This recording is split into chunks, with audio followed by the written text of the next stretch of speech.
to another episode of the Alphawaves Pod. Yes. In the building. In a new setting. In a new setting with the greatest co-host this week, Kam. I was so surprised that you were saying something nice, and I shouldn't have been surprised. I should have just waited and been patient because it was coming. You always know. How are you? You good? I am good. It's nearly the weekend, so it's a fun time. Yeah, it's true.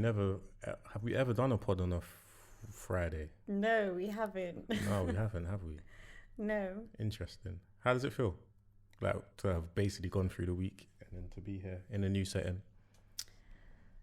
The new setting is overpowering the Friday element because it really just feels like another normal day. I feel like every day has felt like a Friday, kind of. Is there a reason for that? Because it's been sunny. And I've been at home. Fair. But here we are. How are you? I'm good. I'm glad to be in a new location. Obviously, the new location is like the prelude to our new season coming. Yeah, exactly. A little new season preview. Yeah, but I feel good about it. Feels good, feels re-energized, feels different. It does feel different. Yeah, it's all about new eras. Always. What would you say? I know this has nothing to do with what we're talking about, but what would you call this era of your life right now? I don't know what I would title it, but it just feels like a free era, if that makes sense. Like just free forming, just not moving with the waves, but just like creating the waves, but just being adaptable. If that makes sense. The free era. I really like that. Yeah, I feel free. I don't feel pressure right now, which is amazing. That is amazing.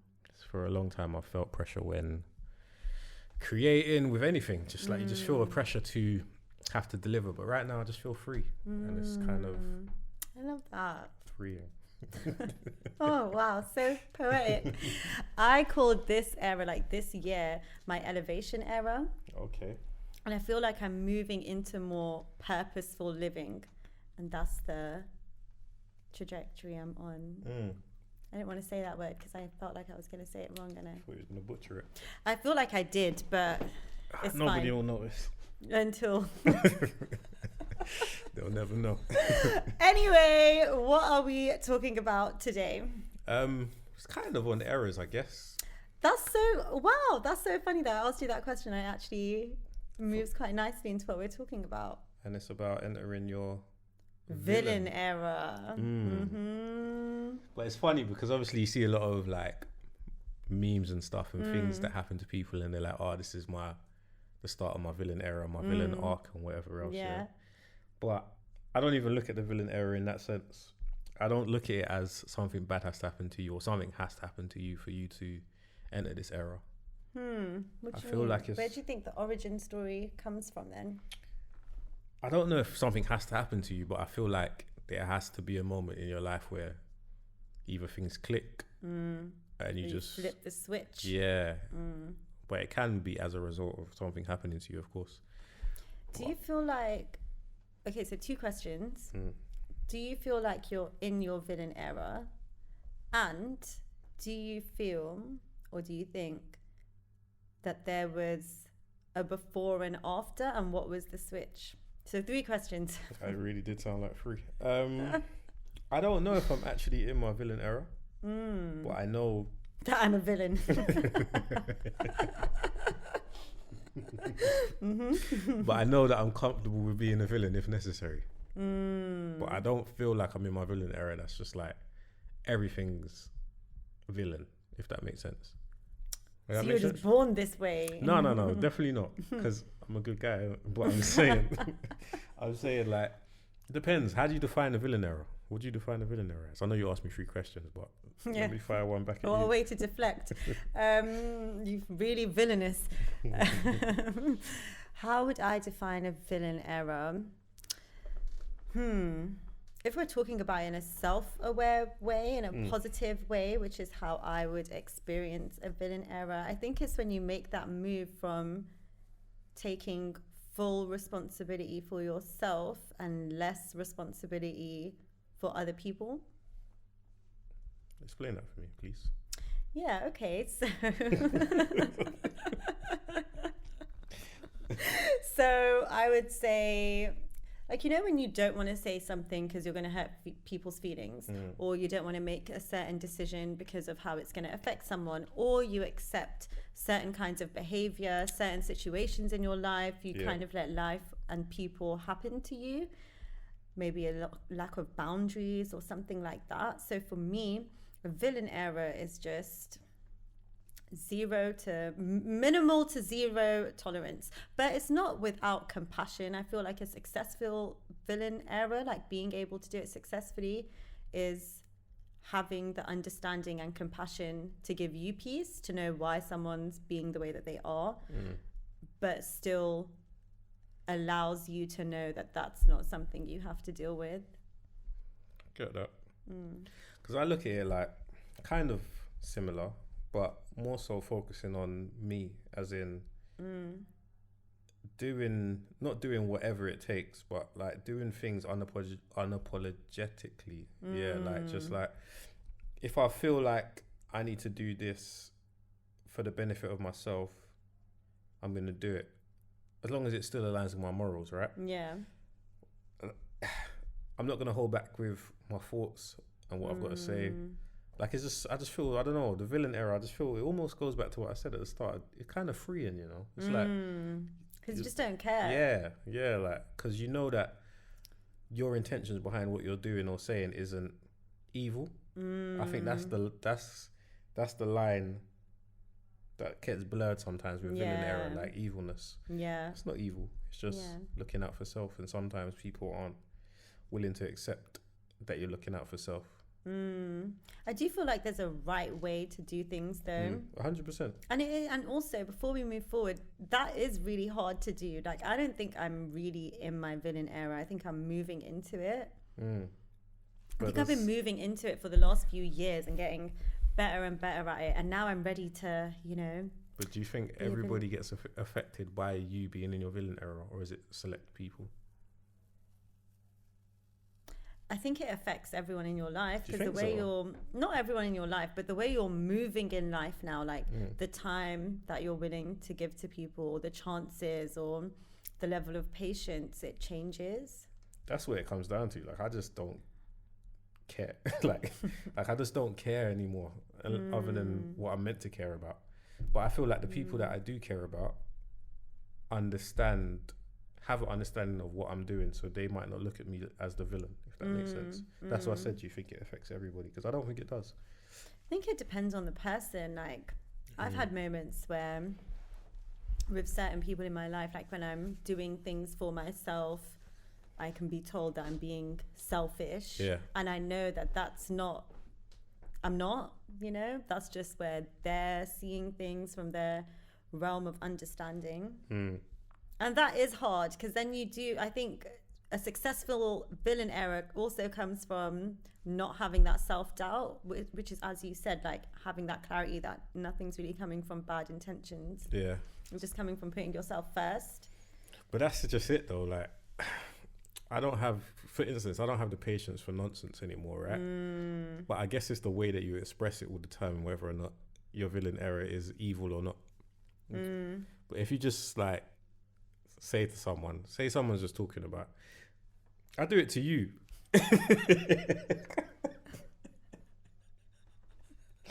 If we're talking, like, if you come to me and we're having a real conversation and you're asking, not even for advice, but something's going on in your life, and you're just sharing whatever, yeah? When you're sharing, I've got two options. I could either be the nice guy and just be like, oh yeah, sympathy, or just tell me the truth. I can tell you the truth. Yeah, and that's why I ask you for advice. Yeah. But some people can't handle the truth.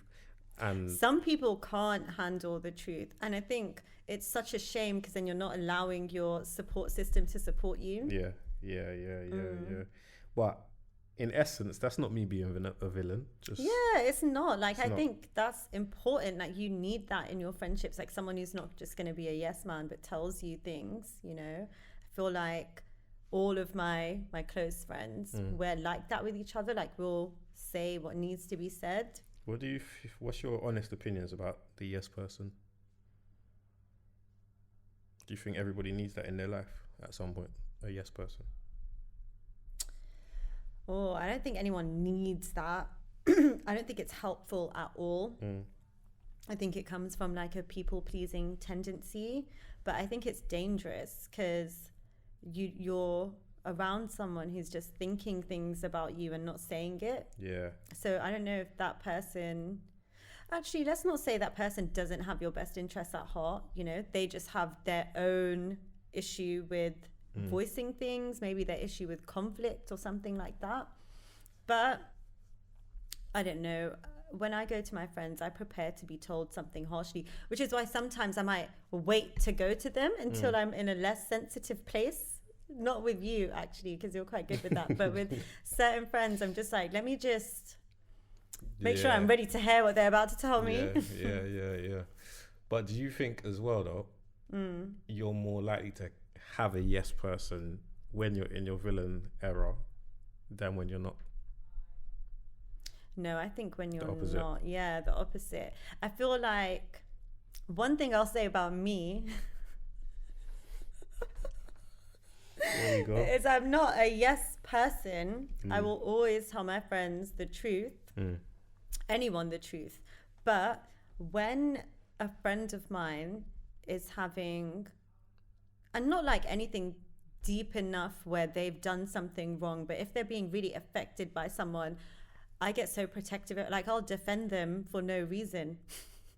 In front of other people? Yeah. Yeah, that's what you're meant to do. Yeah, that's what you're... Okay, so that's fine then. Like, if we was out and you was acting away, I'll defend you in front of people, but the moment they're gone, I'm going to tell you I remember there was one situation where my friend was just in a mood, like something had happened. They were just speaking out of like anger or being fed up. It was a whole situation, and they said something crazy in a group chat, and everyone was like, oh no, like that's a bit. And I was like, you're all so judgmental, blah blah blah, even though I didn't agree with my friend.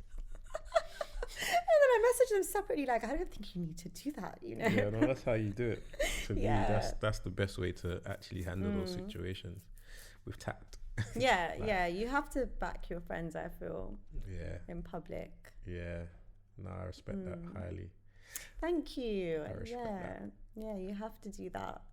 But it happens so naturally. Like, they could say anything crazy and I'd be like, you're just not seeing their perspective. Yeah, 100%. And in the moment, I'll actually agree with what they're saying. I'll be like, of course they're correct. I'll in the moment. But I'll hold their corner. But I don't know about if I'll be like loud with the agreements, because I was ready to like argue with people I don't know on their behalf for no reason. Depends. But you know, that's just... I think that's, in reflection now from your reaction, I feel like maybe that is also part of a villain era. Do you think so? Do you think the word villain gets thrown around too much now, though? Like with this whole my villain arc and all of these things. I like it. Do you think everyone has a villain part of their life? Point in their life, sorry. Yeah, I think so. Unless you're someone who, like yourself, is just born with it. I wasn't born a villain. What are you doing here? I'm not a villain. But born with that ability, I feel like people go on that journey of saying, and I am people, like that is me, you know, I was not that person at all. And I went on that journey where I was just like, enough is enough. I think No, go on. Yeah, I was just going to say, I think a villain era comes from self-love too, because not stepping into that came from a lack of self-love. Like thinking that I really deserved to be in those situations, or that that's the best it was going to get, and it wasn't. That makes sense. But like I said, for me, I think it's because I know that my intentions are never to harm or hurt anybody else, right? Yeah. But I know that sometimes in life, I've been guilty of doing things that could potentially harm and hurt anyone else. But that's not my intention behind it, right? You've lost me. So let's just say there's something that I could do. I don't want to really pinpoint on any examples because that's neither here nor there.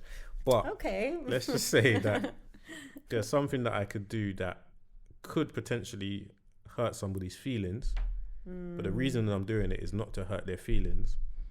It's to appease my own self, right? I do those things. If I do it, I won't feel guilty.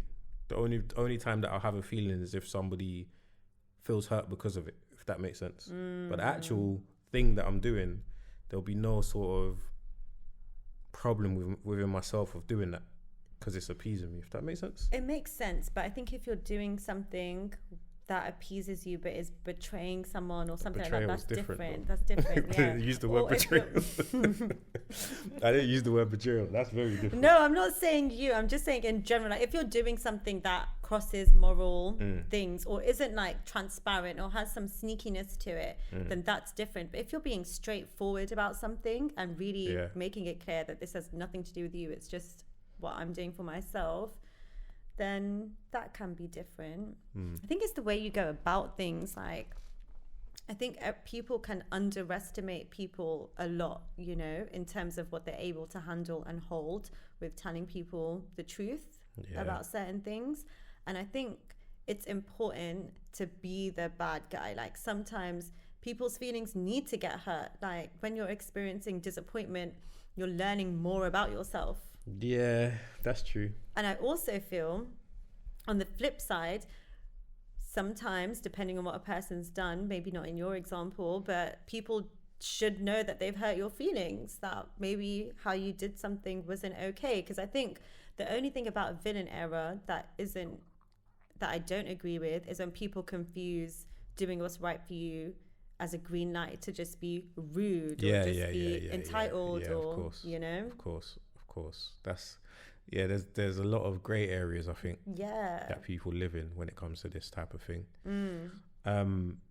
With this villain thing though, where do you think it comes from? Like, is it what we've seen in movies? Is it, like, how would you define a villain to you? What's a villain to you? Just a sexy guy. No, I'm joking.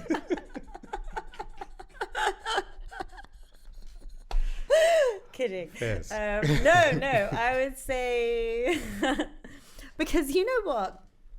I feel like a villain before, like in movies or whatever, was typically not someone you'd like. But there's been this change in cinema, I suppose, where villains are given more of a story, like an origin story and stuff like that. They've been humanized a lot more. Yeah, and you sympathize or empathize with them. And you can see yourself becoming them. Yeah, because I think we all have those thoughts, right? It's just about to what extent do you take it. Like I said, there's that connotation of like evilness when you associate it to a villain. Yeah. But even in like world politics, if you want to take it to that extent, without going deep, right? Like in wars, the country that you're from could be the hero for your country, but to the other country they're a villain. Does that make sense? Yeah. So it's perspective, right? And how you're looking at things and who that person is serving. Like if that person is doing things which you deem beneficial for yourself, you might not see the villain in them. Yeah. Whereas whoever is on the receiving end looks at them as a major villain. Just like in anything, it doesn't even have to be anything. Yeah. Even if you look at craziness that goes on in the world, like crime and these things. If you look at, it is back to war, I guess, but wars on the streets, like in Chicago and stuff, where you've got these different sets and one person might be heralded as like a hero for their set because they've held it down and they've done whatever. But the people that they're committing these things on, they're ultimate villain. So I think the villain title is very interesting because the moment you say that I'm in my villain era, people look at you crazy, like, oh, this person's on a mad one, like that. But sometimes it's not really that deep. It's just you're doing things that other people might deem villainous, but realistically, it's for the benefit either of self or the people around you. I think it's so interesting how language has become quite ironic on social media, because there's some people who really are villainous, like actually move so mad, so crazy, and I'm just like, you're collecting some serious karma and you're meant to be clearing it. What are you doing, you know? And I think I heard a perspective from this YouTuber called Erin Lyons, and she's really, really amazing. And a perspective that she gave with like forgiving people and making peace with people is to remember that that person who's doing those, and this is separate from a villain era, but that person who's doing horrible things to you, one, they are already in their highest realm of suffering right now. They are not happy. Like someone who's doing those things, can you imagine what a day is like in their shoes with that mental chatter, that, you know, that mind frame? Or like Karens. Like, who's gonna get so angry over something? So do you know what I mean? Like being that agitated in life, having that much hate and anger, like you're already suffering in a sense. And in certain situations, more personal, I guess, with people in your life that are hard to forgive, you did gain wisdom from it. You did gain something from it, and you wouldn't have gained those things without that person doing that to you, you know? I get that. I get that. Yeah. Do you think it's easy to recognize when somebody is in that mind frame though? Or do you just always look at them as the bad person? Like, you know what? I've actually never looked at anyone who's done, and people have done some crazy things to me, but I've never looked at them as a bad person. I really see them as lost people. Yeah, because I'm just like, you are so far from reality right now. In the moment or on reflection, you mean? Even in the moment, because I think one thing about me is that I have a vivid imagination. So I really can imagine what it's like to be in that person's shoes, to live their life, to have those demons that I thankfully don't have. I don't know how I'd move like that, you know? Yeah. So I have a certain level of compassion. That doesn't mean that I wouldn't not call them an abuser if they are one, you know, because that's also a fact. But I also understand that they are lost, like they have been swallowed by their pain and it has turned them into this. And I'm just really glad that that's not where my pain took me. I get that. Because you even look at people, I think we spoke about it before, like what people do in their desperate moments and that. Yeah. And you're just always thankful that my desperate moments have never drove me to do whatever you call as extreme. But or my anger's never taken me that far to hurt someone, and that's maybe not necessarily because I'm a better person. Yeah. You know? Yeah. Yeah, I get that. That makes sense. Well, maybe I'm a better person, to be fair, but clearly, but at the same time, there's different levels of growth, you know, and healing in people. For sure. So do you think it's easy to come out of your villain era? Now, see, what villain era are we talking? Are we talking about real villains who are in like a bad space, or like TikTok villain era people who are just putting themselves first? Either, whichever one you feel comfortable talking about. I can talk about both. So we'll start with the normal villain era. Like the real one. Oh, actual. I was going to go the other way, but we okay, can, go. So the people who, like us, who are in our, you know, villain. Well, mostly you, who are in our villain areas. I don't know what's going on here today, but okay. I'll take it. Just in this level of, you know, putting yourself first. I feel like once you start putting yourself first, you actually can't go back. Yeah. You know, you change your life, you change your perspective, you change your frequency. Once you see things differently and you start doing things differently, and obviously the first time you do things differently, the first time you set a boundary, it is very hard, but it's really hard to go backwards when you're there, because you do feel like you've come so far.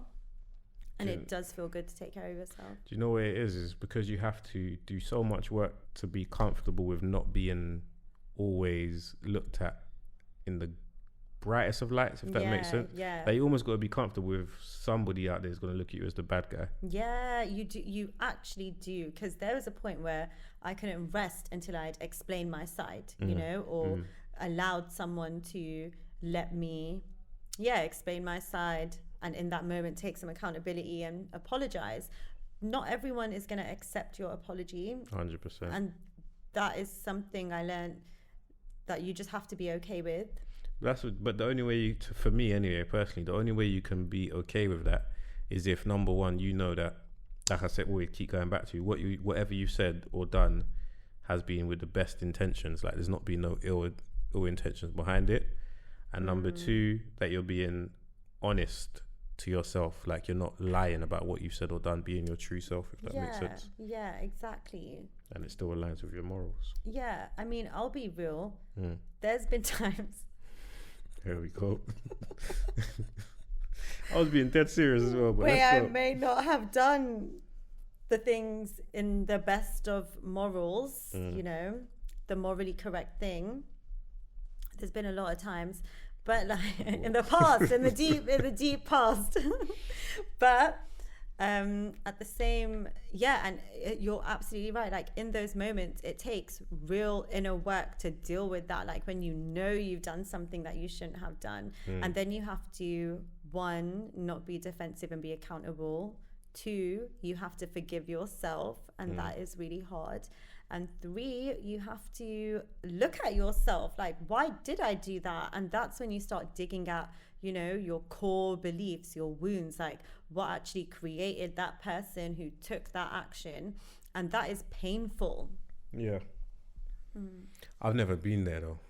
I'll be honest. I'm thinking back, I don't think there's anything that I've done that I've ever felt like I should have never done that. Because anything that I've done that's been like bad has only really affected myself.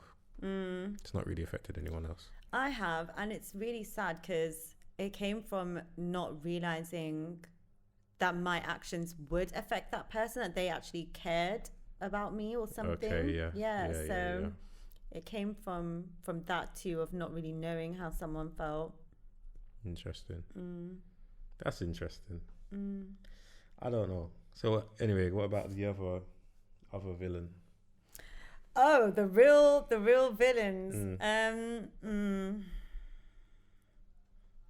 Like, can you ever change? You can. Anyone can change their lives at any moment. It takes work. I personally am not that person, and I have moved beyond trying to understand that type of person, because you just can't. Like, a person who's a narcissist, an abuser, this, that, whatever, like people who are deeply in that energy. Yeah. You just can't understand why they do what they do. They've really given into a dark part of themselves, and that's just... Yeah, their story's a lot deeper than... It's a whole psyche that I can't understand. So... I don't think that they're lost though, it's just difficult to understand. Yeah, difficult to understand. Because it feels dark, right? Yeah. That's a dark energy, dark... It's just a dark hole. It's heavy. Yeah. But life circumstances can kind of shape how you view things. Yeah, seriously. Like, do you think some people are just born evil though? I feel like some people are born into evil environments, and that's what they just carry through, but it doesn't make them actually evil. But you are what you see on a daily basis, and there are some people that's born into evil environments, and they just carry that through as the norm. So, to be honest, I even had a conversation with someone, like, and we was talking about just like we didn't even delve deep into it because it was a brief conversation, but you know when you know, like, you just know, like, what do they say? What's understood don't need to be explained, kind of thing. It's one of those conversations, right? And it's like some of the environments and things that we saw as a child is normal to us, but when you speak to people that didn't grow up in that lifestyle, it's like what we went through is actually evil. Like, when you think about it, it wasn't it wasn't a nice thing to go through as a child or see or witness or be privy to, but to us it's just normal, so it doesn't feel that way. Yeah. And I feel like that's probably the case for some people as well that's born into that type of thing, and like more extreme than what we went through. Like, imagine being like, again, go back to the war example. Imagine being in a place where your country's just under attack 24/7. Like your family home's being bombed. You're seeing people pass around you, and then you flee that country and come somewhere else. Like you're out of that environment, but that evil environment still lives within you because that's what you know on a day-to-day basis from your upbringing, and so you might just carry that energy with you. Like, it's so true. Yeah, it's there's so true. There's plenty of things like that, and I'm sure, I ain't never been, so I wouldn't know, but I'm sure if you go to certain places, you'll meet certain people and you kind of get to understand their story a bit more and why they are where they are and the way they are. Yeah, 100%. I feel like people like that as well, who have really, you know, in that energy, I feel like they don't even fully understand why they are the way they are, because they're just so used to being that way and living in those truths that they don't even hear anymore. Like, even with myself, I've never been like that, but there was a real shift between how I was moving when I wasn't aware of how certain things in my life had impacted me. Yeah. And the difference when you become self-aware is painful, because the pain literally feels current. Like you can feel it in your chest and your body as if you're back at that age. And that's not light work. So I think, to kind of circle back to what we said earlier, that's why I just don't really see them as bad people, because doing that kind of work is just really hard. Definitely. It's not everyone can do it at the stage that they're at. And I believe that we do have multiple lifetimes. So, you know, if you're looking at how someone is in this life, I feel like it's a bit of a waste of time. But if you stretch it out across time with the evolution that they're making across lifetimes, you don't know what their level of growth is meant to be at what time, you know, or what they signed up to learn in this lifetime. That makes sense. That makes sense. Do you think how relevant do you think the point of your life is to the era that you're going to be in terms of like, so say you're now taking reins on building a company, or you're a manager somewhere. How do you think that affects how quickly you move into these different mindsets? So like, to be a company owner, let's say, or a manager in somewhere, a lot of people will tell you that you need to be the bad person to somebody, because you're doing things that's naturally going to impact other people in a negative way at some point. Like if someone's not pulling their weight, you've got to be the person to pull them up on it. Yeah. Does that make you a bad person? I don't think it makes you a bad person. I think there's definitely some bad managers out there and people like that, but I don't think it makes you a bad person to run your business. Right. Because you haven't hired a new friend in your life. You've hired whatever their job role is. Yeah. But those same people could look at you as the villain, let's say, if you're just like dismissing them. As someone who's been fired. I didn't want to bring a business out here, but while we're here, it's a new room, we're transparent today. But as someone who's been fired, you definitely look at them as the bad guy, and you just can't help that. That's my business, you know. And then I had to take a step back and reflect and think, okay, were they actually the bad guy or were they not? Sometimes people really weren't the bad guy. Like there was one time when I was in uni and I was just working, you know, whatever. As you do. Yeah, and I didn't turn up to work for 3 weeks. And it was only weekends. You would call to let them know, or you just wouldn't turn up? No notification whatsoever? Like missing person type thing? We're not going to put all my business out there, but anyway, that's not the long time ago. This was a long time ago. It's a safe space. It was all kids once. Anyway, so yeah, I finally got back in touch to turn up to work, and then they were like, "What are you doing?" You thought your job was still there? Wait.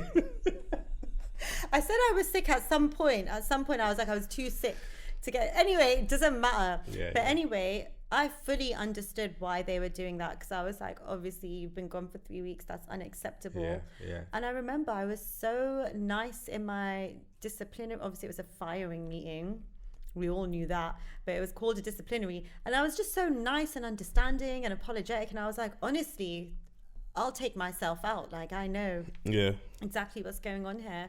And the manager was so sad to fire me, because he was just like, it's just because you weren't here for 3 whole weeks. Like, if it was 1 or even 2. You basically put him in a place where he had no choice, but he didn't want to be that person. Yeah. So that's what I mean. There's people that he gave me some money as well. I was what like, is going on here?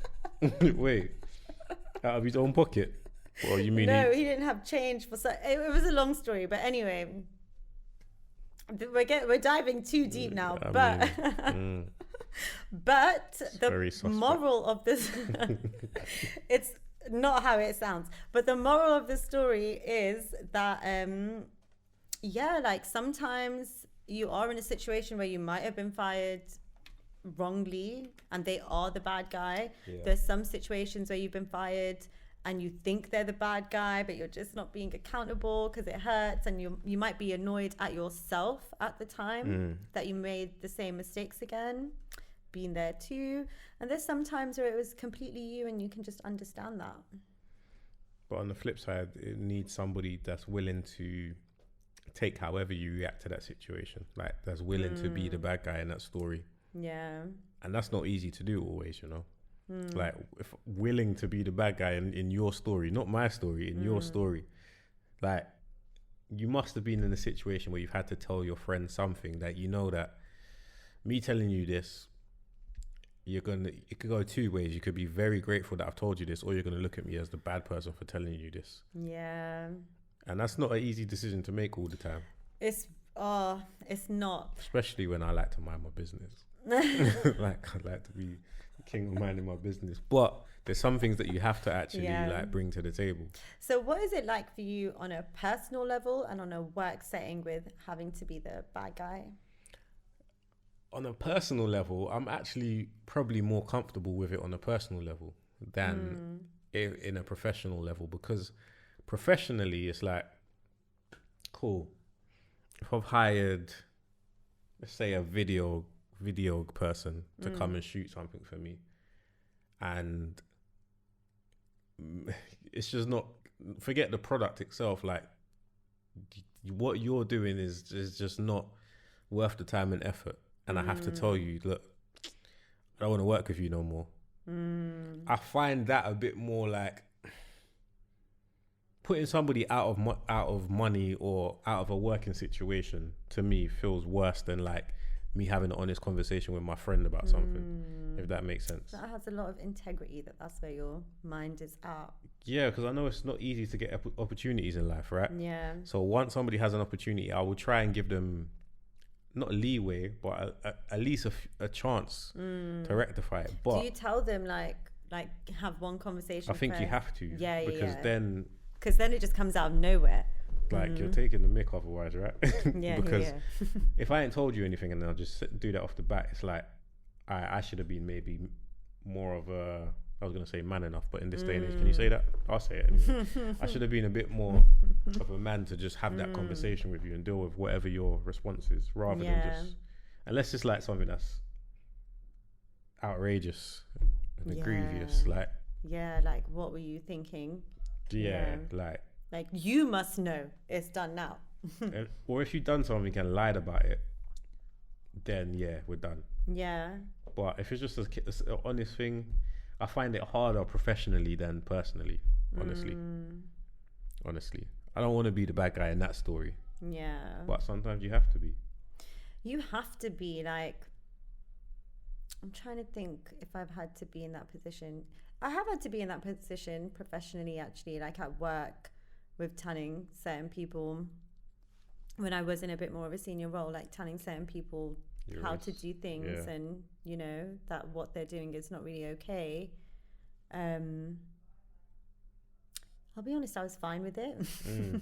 But this is the difference now, This is why I say I feel like I'm not fully in my villain era, but I'm a lot more in it, because now professionally, like I've invested too much time, effort, finances, energy into anything to just let someone come and mess it up for free. Exactly. And that's the thing. I feel like the thing that makes it easier for me in a professional setting is that, I mean, both, it's all for your benefit, but it's easy to take the personal element out when you're talking about the job itself or work itself or how you're moving with that. So for me, there's more of like a safety net in that regard. But personally, like with friends, again, I'm not talking about the friends who I know appreciate the truth and are just okay with that and can even say at the time, like, I'm not annoyed with you, I just don't want to hear this right now, but you are right. Like, that's also fine to me, because you just know that they're taking it. But then there's some friends where I've been in a position to have to tell them something, whether it's something I'd seen or whether it's like something that they're doing that's not okay, and you don't really know which way it's going to go, and then it is personal because you're not talking to them about their work, like something that's a little outside of themselves that they can improve. You're talking to them either about their life or them, so you don't know how prepared they're going to be to hear that. Like, are they going to be defensive, or are they going to, you know, like with one person, I was at a crossroads because I was like, if I say this, there's a very strong chance that the friendship will be lost because of what the situation is. But the right thing to do would be to tell them. And then there was another situation where it just caught me completely by surprise. Like, I told this person certain things, you know, just because they were expressing themselves. Like, obviously, as a friend, you're going to tell your friend certain things. And they just attacked me.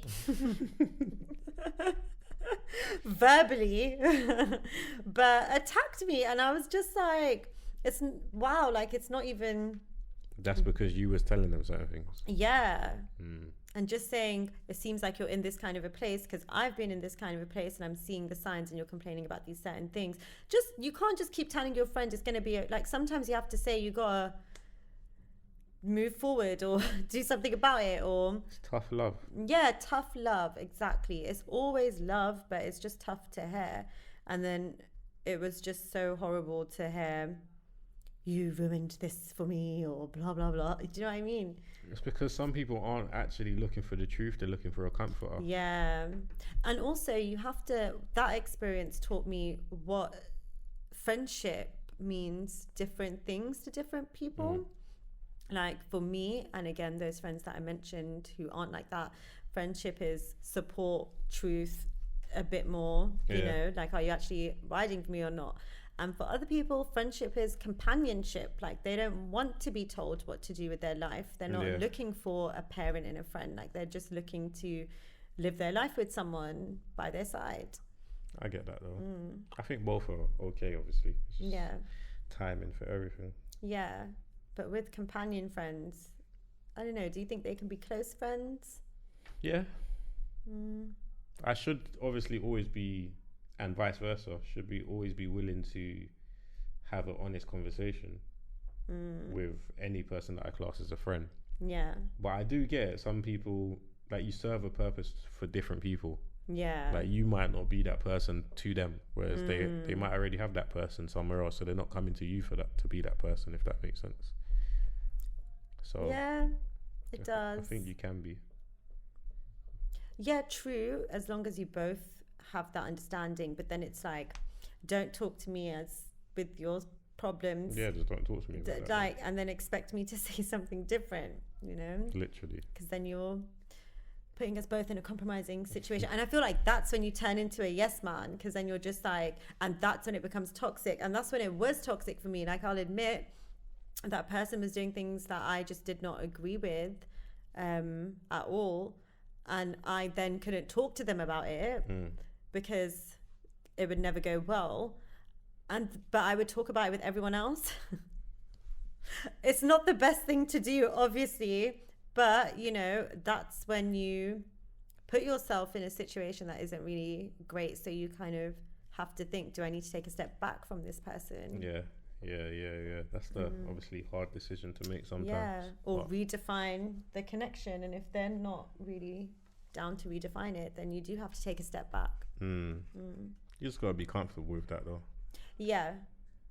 Like, you can't beat yourself up over how anybody else takes what you say on board. Yeah.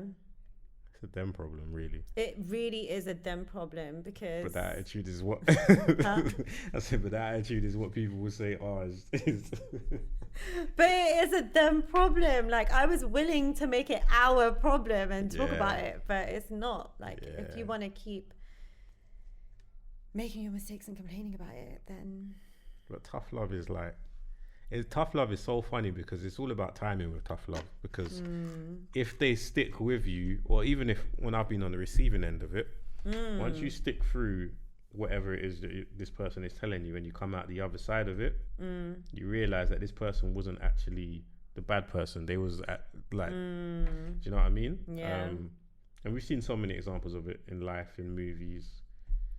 Coach Carter. Yeah. That's a great example Classic, for me. Yeah. Like, you start the movie and you think this guy is just a horrible person. Yeah. And he is painted as the villain. And then the movie goes on and you realize it's not really the case. But to some people, they won't see the story through, so you'll always be a villain in their eyes if you don't see that story all the way through.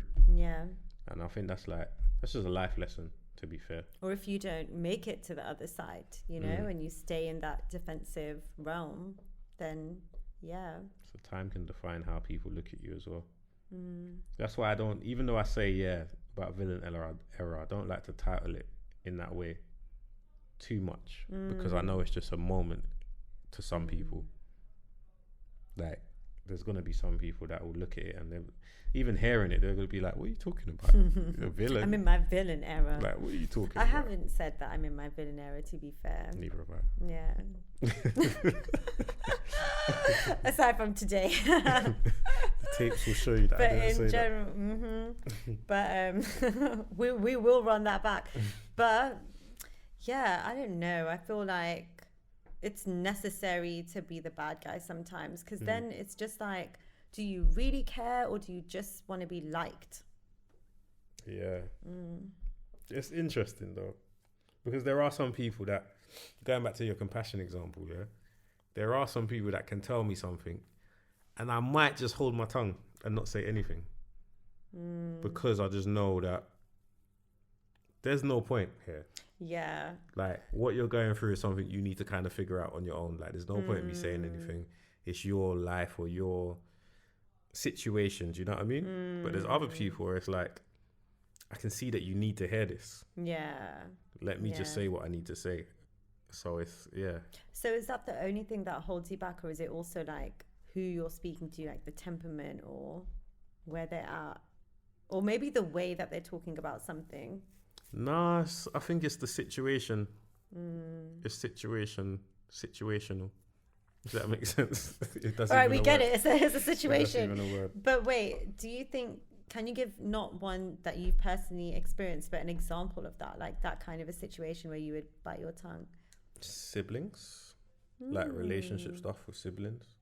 If any of them came to me, or not even just siblings, family members, if they came to me talking about their relationship, I might give an opinion. No, I will give an opinion on certain things, but other parts it's just like, you kind of got to go work that out on your own, because no matter what I say, you're going back to that. Yeah. If that makes sense. And I guess when it's a relationship that's like very long, like you're not going to leave the relationship, you kind of have to take a step back with how you get involved. Yeah, those kind of things. I don't really, even with friends, if they're talking to me about their relationship, like, I offer an opinion, but I'll never tell them this is what you should do. Like, don't do that, or leave this person. Like, I'm not going to do that. But I'll listen to what you're saying, I'll offer my opinion, and leave it as that. Because I'm not, those are the only things that I think I reserve going like full on, this is it. I don't care.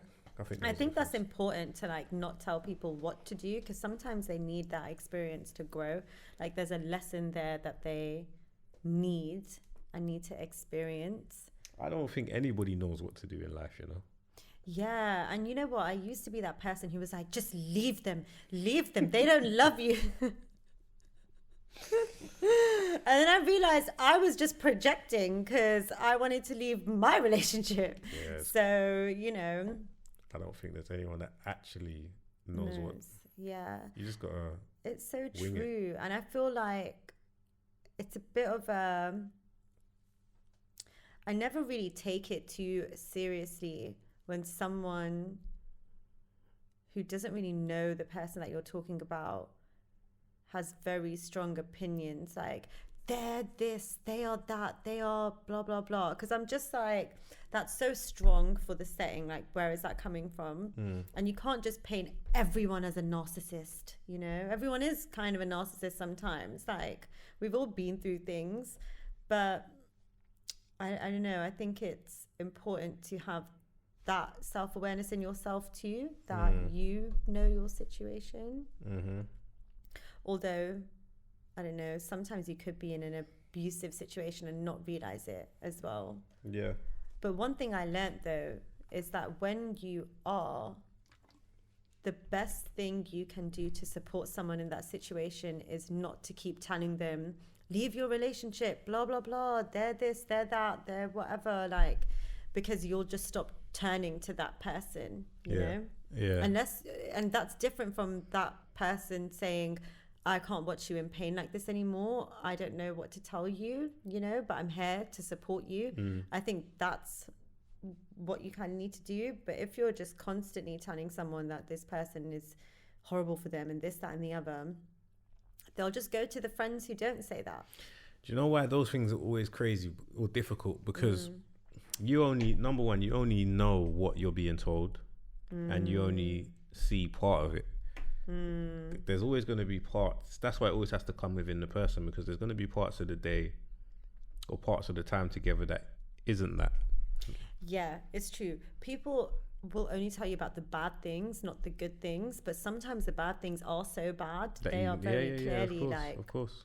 You know, it is abuse. Of course. But it's exactly that, because when they go back and things are cool, those are the bits that you on the outside don't understand. And then you look like the bad person for telling them to leave something that makes them happy at the same time. Yeah, exactly. And you also can sometimes put them in a worse position, because then their partner's like, I don't like that friend, stop seeing that friend. Yeah. It's a balancing act. Yeah. But I don't know, I just embrace it. It is a personal journey, you know, when you are in that kind of situation. It is sad, because you really do want to save people that you care about, but you have to do it yourself. Like, it really is a moment when that person says enough is enough and moves out of it. Do you think you could be labelled a bad person for not saying something? Like leaving somebody to try and figure it out themselves when you can recognize something is going on? I don't know, you know. I don't know, because... Oh, what a moral dilemma. Because... I don't know, because I feel like it depends on the situation. Like, if you see something happen, like your friend's friend has stolen from them, or, you know, something like that, or their partner cheats on them, should you say something? I don't know. I feel like it depends on what kind of friend you are to me. If you're like someone who's super close, then how could I not tell you? I think if it's just stuff they're doing about their life, and you know that they're on a bit of a journey that is a self journey, and you can recognize that they're on that journey, so they're going to figure things out along the way, then I guess that's a bit different, because you aren't someone's parent. You're not, I mean? But let's have it right. We've all been birthed and blessed with the right of having an opinion, but it's up to you to kind of decide when and where you decide to share that opinion or not. And I don't think anybody can look at you wrong for sharing an opinion on something that you can blatantly see. Yeah. Especially when it's I agree. Like, I just feel like if you're seeing something happening, how can you not say it? But at the same time, like I said, I'm king of minding my business, so I can just like... I'm queen of getting involved. I hear you. I hear you. I can't help it because I don't know. It depends. Again, it depends on what it is. But it depends on how big the violation is as well. Yeah. If there's something that makes me feel that uncomfortable to see my friend going through or my family member going through, I might have to tell you, and I'll just be the bad guy for telling you. But you're not the bad guy for doing that. Do you know what I mean? I feel like kind of like the bad guy for not telling you in certain situations and leaving you to deal with this and make a fool of yourself. I feel like once you've seen something, you can't unsee it. So, unfortunately, this has fallen into my lap. Yeah. And I can pretend I didn't see it, but I will remember it because every time I see you and you, that's what I'm going to see. It puts you in a situation because you don't want to be cowardly and just not want to deal with the consequences of what you've been, not even blessed to see, but you've seen this for a reason. You've seen this, you know, and maybe, you know, spirit, God chose the vocal person who's going to say something. Yeah. And more likely, you probably haven't been the only person to see it. More times than not. And even if, like, say, a friend is going through a breakup and maybe they're out every day and just going a little too hard, I'm perfectly comfortable to say, are you okay? You know? You're doing a lot right now. Yeah, like, are you okay? Like, just don't get yourself into a situation here. Yeah. You've got to say something. I think you can be the bad guy for not saying something. But things like that at the same time, are you the bad guy if you also have a lot on your plate? Yes, so many layers to it. So many layers, because it depends. Like, the person who's seen something what are they going through? So many layers. But I'm not going to lie. If any of my friends saw something and they did not tell me, that is not my friend. Sorry to say. I'm just saying, if you saw something and you didn't say, I would question, because especially if, like, with my friends, we have very close relationships where we talk to each other and tell each other things, do you know what I mean, and ask for advice. So if you know I'm asking you for advice and you've seen something now and you haven't told me, Darren, is that what you're trying to tell me that you wouldn't? No, it depends on what the situation is. Honestly, depends on what the situation is. Some situations I see no evil, hear no evil.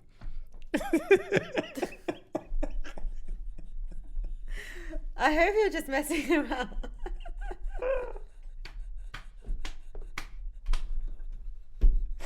Look of shock on your face.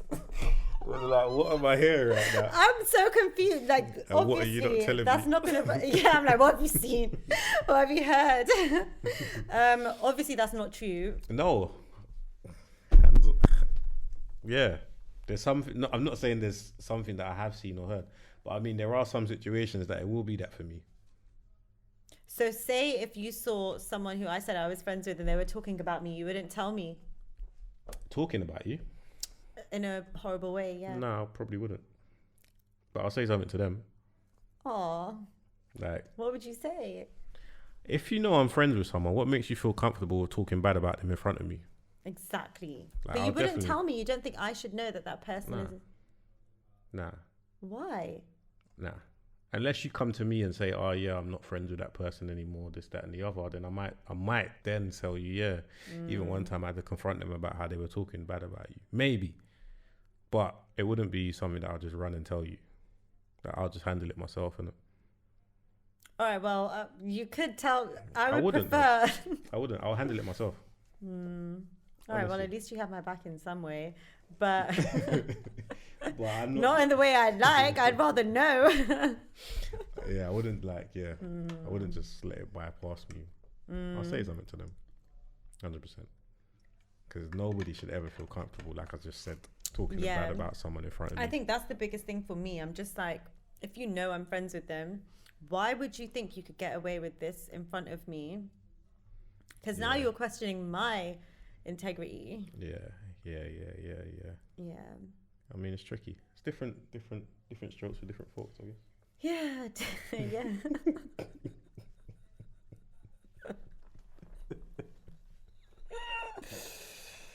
Yeah. It's true. It's just such an old man sometimes. Yeah, it is true. So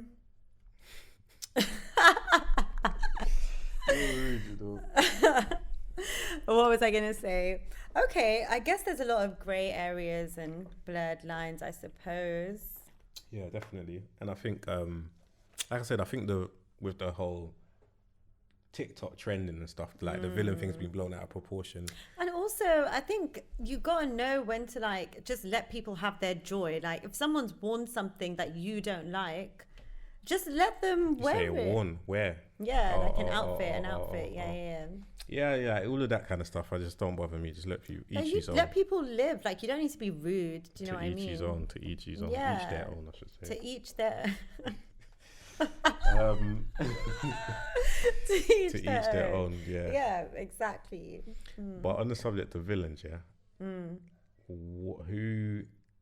I can't say your favorite villain, but who is? Do you know what I like as well? Anti-villains.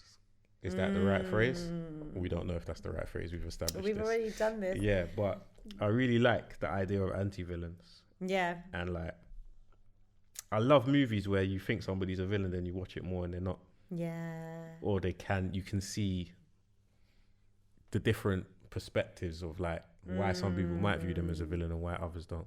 Yeah. But yeah, and just in terms of like TV and cinema, who's somebody or a couple characters that stand out to you? My favorite villains. Oh, I wish I knew you were going to ask me this because I would have remembered the movies I've seen. You don't even strike me as a movie watcher, you know? I do, but not like religiously. Like it's an event for me. Do you know what I mean? I don't see you watching movies as a pastime. I do though, but not like I do. I love movies. You're more of a true crime documentary. I'm a very multifaceted person. I watch a lot of different things. Yeah. I don't watch true crime anymore. My dreams got really weird. I'm not gonna lie. Do you look at them as villains? Yes. They're villains in like the traditional sense of a villain. Right? They're more than villains. Like I'm just like I don't know what environment birthed you, boy, but that was a real crime. But there's some real weirdos out there. But my favorite villains or anti-villain,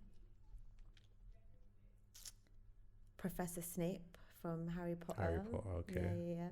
Really great anti-villain. Did he end up a villain? He's an anti-villain. He was the good guy all along. Who else? Trying to think of things I've seen. I haven't. Do you know who was a villain? But at the same time, I like Joker basically in the Dark Knight series. But then you see the Joker film himself as well. I don't know if you've seen it. Like, it gave you more layers to the Joker that I was already kind of aware of, but it just kind of, you don't look at him in the same way anyway. But I liked him as the villain in the Dark Knight, but then I liked him as the Joker film because you got to see how he could be looked at as an anti-villain as well as a villain. Yeah. I really like the Joker. It's funny because there's an image here, but Training Day, Denzel Washington, he was one of my favorite villains because really he's not a villain, but he is a villain at the same time. Yeah. But I think just iconic. But yeah, I think when you look into even just those characters and how cinema has impacted it, it's interesting the way that it's viewed now. It's not in the same way. Like obviously before, like I said, there's always evilness that's attached to it, but now there's like more layers to it. And I think once you start to evaluate the layers, you can see that things don't always look. There's reasoning behind why people do what they do. Yeah. And I think that impacts it a lot. There's always a reason behind why people do what they do, and I think the hardest thing to do is make peace with not knowing the reason. Sometimes. You don't always need to know the reasons, though. That's the hard part, though, with like letting go of control. And I think it comes from thinking that you really can change people, or what you're doing is impacting them. And that's the illusion. It's what's going on inside of them that's impacting them. They have to change that. And I think needing or wanting to know that comes from maybe a place of thinking you can, change them or help them, or, but you can only support a person who really wants to be supported sometimes. That's very true. That's very true. Yeah, I mean, I don't know. I'm comfortable with however I'm viewed in life. So whether I'm viewed as a hero in someone's story and the villain in another person's story, as long as I know that my intentions are great. Is that where that comes from, that comfortability, like knowing your intentions? Literally. Every single time.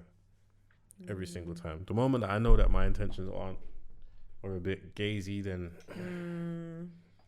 I'm not really comfortable with being that person, because I don't see why I should have ill intentions towards anybody unless they've harmed me or somebody close to me. But if you haven't, that's why I felt so strongly when you used the word betrayal earlier, because like for me to betray somebody means that they've done no wrong to me. Yeah. Right, and I don't want to be that person in anybody's story. That's villain. Like, I'm not really trying to be that person. Not trying to be that person, exactly. However, if I can do certain things that doesn't lead to betrayal, then I'm more than comfortable. Every single time. I respect that. Every single time. Yeah. But then again, that's the thin line, right? Because you can do things, and as long as you can get away with it, then you're not betraying no one, right? That's a grey area. Because God is always watching. No, I'm joking. God is watching. But I agree. I think I really like what you said, that it's your intentions, because you brought it inside of yourself. Because I think what makes me feel comfortable is knowing that I have people who really know me, like they know who I am. So they know when I'm blaming myself too much, or that my intentions were fine. And also, actually, I know me better now. Like, I know what is driving a certain action and don't do it anymore. So again, I guess it's kind of what you said, like I'm clearer with my intentions and my inner world. So I can feel more comfortable. Have you ever felt like a villain to yourself, if that makes sense? Oh, I'm going to say yes, but tell me what you mean. Like when you've done things and you know that, not that it's not serving yourself in the best way, but I don't know how to explain it, but I think you know what I mean. Like when you're doing things you shouldn't be doing and you know they're not helping you. Kind of. Like what you're doing is not benefiting yourself in the way that it should, almost. Yeah. I think everyone has those moments where they might have let themselves down a little bit. I think that's so human. I think mistakes are so necessary and normal, and we really give ourselves too much of a hard time for it, because we forget that mistakes are miracles. You say something sometime and I'm just like... What? Just in awe and like, wow. Where did you get that one from? It's more where I was going with it. It came from me. I'm an original, first of all. Secondly, what do you mean? Like, what's wrong with that? No, it's just an interesting phrase. Mistakes are miracles. It's a phrase that I'm interested in. What's interesting? Why is a mistake a miracle? Excellent question. Mistakes are miracles because they help facilitate growth. You need mistakes. And sometimes you can make a big mistake that leads to your biggest blessing, you know? Like you might have got fired from somewhere, but then you're working somewhere and fired for a mistake you made, and then working somewhere that's exactly the place that you need to be. Or if you hadn't of messed up with someone, you wouldn't have really triggered growth in yourself to know, like, I never want to be in a position with the one that got away. So you change, you know, but you have to make mistakes to experience those miracles. No one's born knowing everything. How do you learn? Fair. Fair. And now you're in awe. I'm joking. Fair. On that note, I'm done here. No, I'm playing. No, on that note, Yeah. I think we're coming to the end of the pod. In terms of villain era, villain arc, villain story, all of those things, how would you like to wrap it up? What's your words? My wise word of advice. When did word of advice change to wise when? I have no idea. It happened quite early on. All right, my word of advice. Just. I like the way you started and you realised, this doesn't make sense. No, it's not that. I was like, let me choose my words carefully. I would say, in your villain era, be careful about being inauthentic in the name of villainness. You know, you don't need to be the rude guy or the overly blunt guy and just be like, I'm in my villain era, I am who I am. Or treat women horribly, treat men horribly because you're getting what you deserve now. No. Have you ever caught yourself in that time though, like where you're just doing things and you don't realize, and then after a while you're like, oh, I'm a savage, but like I've been living a bit savagery? Or you ever never been there? No? Okay, let's move on. No, I have. You have, yeah? Yeah. How'd you get out of that when you're in those moments? I've only ever caught it after the fact, to be fair. On reflection, like, oh, you was living very I wouldn't say I was living like that, like having a long period of savagery or villainous behavior, but it would be a moment. And in that moment, I would measure the harm isn't really that deep. I find so much enjoyment in turning it on and off, though. In certain scenarios, like, I don't know. Anyway. What do you mean? Sometimes you gotta be, you know, there's no harm in a little villain. Well, I was gonna say, there's been moments where maybe you could have been manipulative, you know. No, I haven't been manipulative, but you know, like, same. You use situations to your advantage. So, yeah, we're using different words. It's about language here. It's about language. Well, some would call the person on the receiving end that you've been a bad guy to might call it manipulative. Yeah, but if I'm just like, it's not that deep. Like I'm actually not betraying someone's trust or doing like nothing that's really that deep, then yeah, why not play a situation to your advantage sometimes? Like for real, why not? I can't lie to you. I'm not gonna lie. Feel powerful. I enjoy it. Do you know why I enjoy it as well? Because I enjoy games of the mind. Like I enjoy it. Psychology. I enjoy it. And to know that I've gained an advantage just by words or thoughts, it's beautiful sometimes. But it is beautiful. You just feel like a mastermind. Literally. And that's how I kind of look at my villain side more than doing actions that's like, yeah, I just enjoy those. If I was a villain, that's the type of like if don't do that. Don't do that. From the minute we press record, if I was a I'm villain, just like, who am I friends with? If I was a villain, that's how it would be. When you was a villain. Like, no, but if I was in a movie as a villain, I'll be that type of villain, the mind. That's a good question. If you were in any kind of movie as a villain, what would you be? What would you play? Who would you be? Literally, like I said, my movie would have to be like a psychological thriller. That would be my genre. The scary. That would be my genre. I can't lie to you. Okay, I was gonna say I'd be like a bank robber and do a heist. That's the kind of villain I'd be. That's light work. Okay, you try doing a heist then. No, thank You gotta plan the whole thing and get away with it. No, thank I you. would do that. Yeah. Yeah. Make it Successfully. happen. Make it happen. It's a Friday night. No, I'm joking. Banks are closed.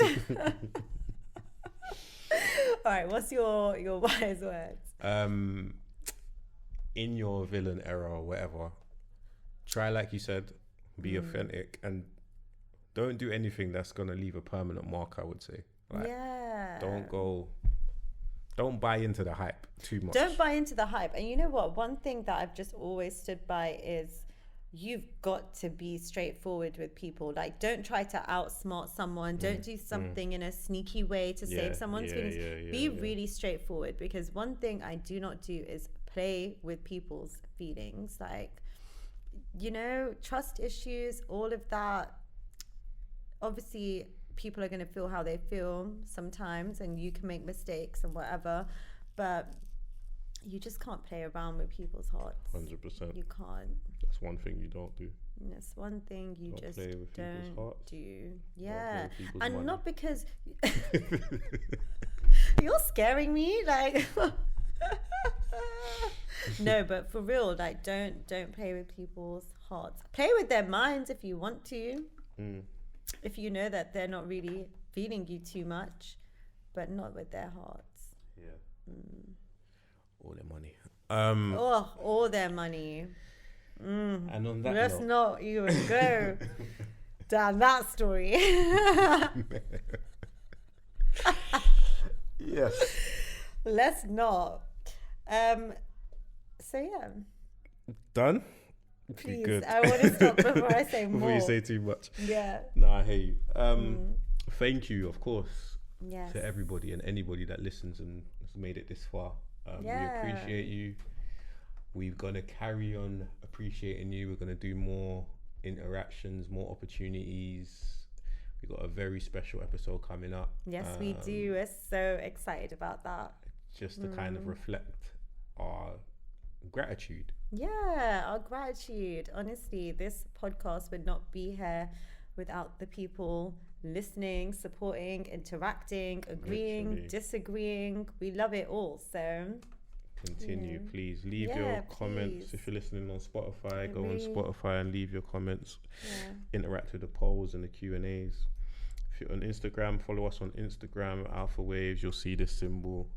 Follow us, drop us a DM. Let us know how you feel about this new setup. And Yeah, do you like it? yeah, as you... Do you miss seeing my outfit? all the above. On TikTok, we love you always. Just hit us up. Keep hitting us up. And We're always friendly. We are gassed to read those DMs. 100%. No, 100%. No, but for real, like we are. Genuinely. Really. So yeah, thank you again for another great episode. Oh, you're thanking. Yeah. Thank you Thank you, for Mr. another great episode. Gratitude for the co-host. You know, you got to do it sometimes. You got to tell people things to make them feel Why? mind games. And until next I time. was like, we could have ended on a really great note. We could have just really brought it back to a nice heartfelt moment, but no. No, I'm playing. I'm grateful as always. Couldn't do this without you. Oh, couldn't do this without you. I mean, I could, but it just wouldn't Alpha be the same. and the wave. Yeah. Wait.